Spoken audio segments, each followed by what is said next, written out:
আরও অস্বস্তিতে অভিষেক বন্দ্যোপাধ্যায়। ডায়মন্ড হারবারের তৃণমূল সাংসদের বিরুদ্ধে আরও দুটি নতুন অভিযোগ দায়ের হলো। এক শিশুর হাত পা চাওয়া নিয়ে অভিষেক বন্দ্যোপাধ্যায়ের দিকে অভিযোগের আঙুল তোলা হলো। পাশাপাশি সরকারি জমি থেকে মাটি, মূল্যবান গাছ চুরির অভিযোগে কৃষ্ণনগর আদালতে দায়ের হলো মামলা। কোনো সুরাহ হওয়ার থেকে তো আমার আরো ক্ষতিই হয়ে গেছে। আমার বাচ্চাটার তো দেখতেই পাচ্ছেন, একটা হাত তো চলেই গেছে।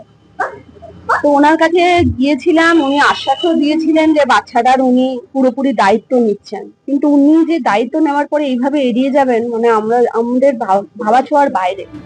দক্ষিণ চব্বিশ পরগনার বিষ্ণুপুরের বাসিন্দা চিত্তরঞ্জন মান্না ও রুমা মান্না, তাদের 3 বছরের শিশুকন্যা জটিল রোগে আক্রান্ত। দম্পতির দাবি, দিল্লি এইমসের চিকিৎসার খরচ জোগাতে না পেরে অভিষেক বন্দ্যোপাধ্যায় দ্বারস্থ হন। এরপর সেবাশ্রয়ে শিশুর সব চিকিৎসা করানোর আশ্বাস দেন তৃণমূল সাংসদ। বেশ কিছুদিন পর শিশুটিকে আরজিকর মেডিকেলে পাঠানো হয় চিকিৎসার জন্য। দম্পতির অভিযোগ, দীর্ঘ চিকিৎসার পরও শারীরিক অবস্থার কোনো উন্নতি হয়নি, উল্টে পরিস্থিতি আরও খারাপ হয়। এরপর গত বছর 16 জুন আরজিকর মেডিকেল থেকে ফের দিল্লি এইমসে রেফার করে দেওয়া হয় ওই শিশুকে।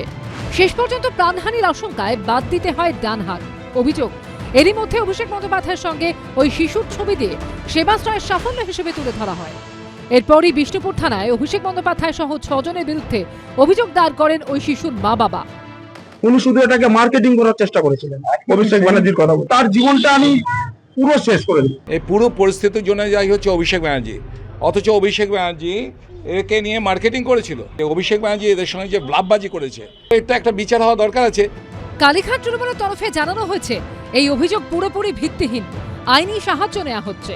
অন্যদিকে নদিয়ার কৃষ্ণনগর জেলা আদালতেও অভিষেক বন্দ্যোপাধ্যায়ের বিরুদ্ধে মামলা দায়ের হয়েছে।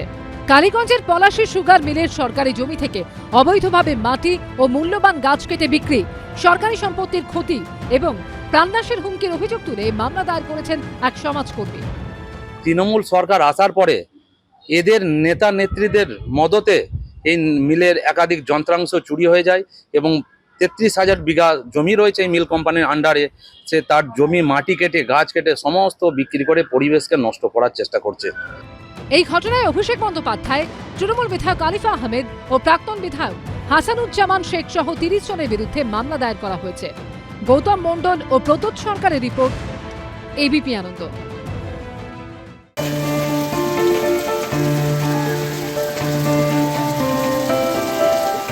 মঙ্গলে হয়েছে নবযৌবন বেশ, বুধবার মন্দির থেকে গেল আজ্ঞামালা। পুরীতে তুঙ্গে রথের প্রস্তুতি। রথযাত্রা উপলক্ষে সেজে উঠেছে পুরী।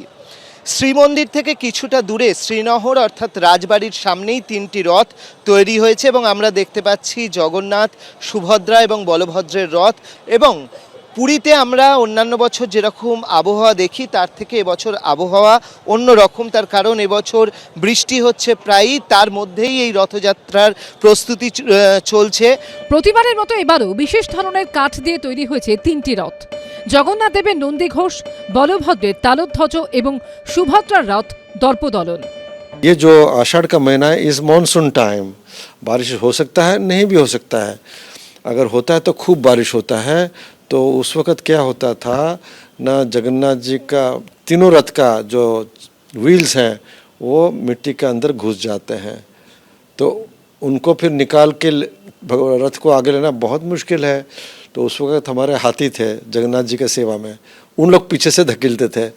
तो ये सब कठिनाइयों को पार करके भगवान जी का रथ यात्रा होता है। भक्तों के लिए कोई चीज़ चैलेंज नहीं है, वहाँ पे भक्ति जो है ये सबको खंडन कर देता है। জনশ্রুতি আছে, স্নানযাত্রার পর জগন্নাথ দেবের কাঁপুনি দিয়ে জ্বর আসে, তখন লেপ কম্বল মুড়ি দিয়ে শুয়ে থাকেন তিনি। কবিরাজের পাঁচন খেয়ে জ্বর ছাড়লে হয় নবযৌবন উৎসব, রথযাত্রার আগের দিন।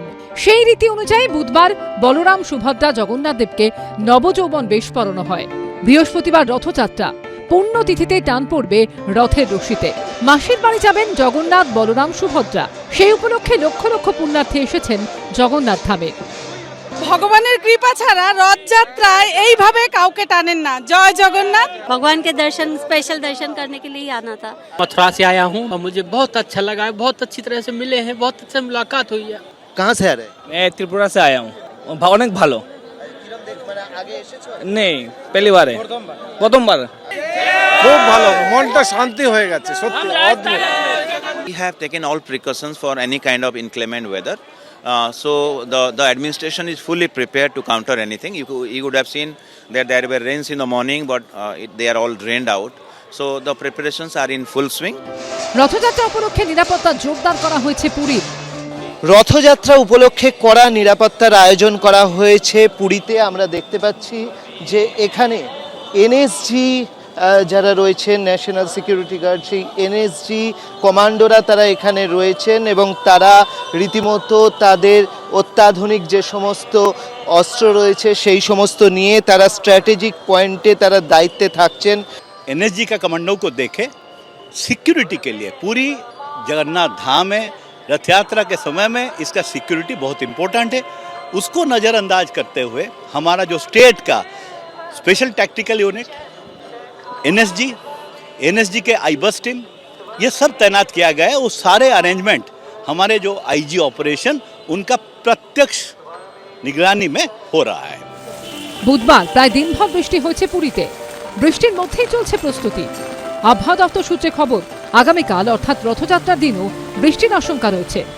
শনিবার পর্যন্ত ভারী বৃষ্টির হলুদ সতর্কতা জারি করা হয়েছে দক্ষিণবঙ্গে। অতি ভারী বৃষ্টির কমলা সতর্কতা রয়েছে দক্ষিণ 24 পরগনা এবং পূর্ব ও পশ্চিম মেদিনীপুরে। অন্যদিকে উত্তরবঙ্গে শুক্রবার থেকে ফের ভারী বৃষ্টির হলুদ সতর্কতা জারি করা হয়েছে। রবিবার ও সোমবার অতি ভারী বৃষ্টির কমলা সতর্কতা জারি করা হয়েছে উত্তরবঙ্গের জেলাগুলিতে। অর্ণব মুখোপাধ্যায় ও অরিত্রিক ভট্টাচার্য রিপোর্ট, এবিপি আনন্দ। এবিপি আনন্দ, এগিয়ে থাকে, এগিয়ে রাখে।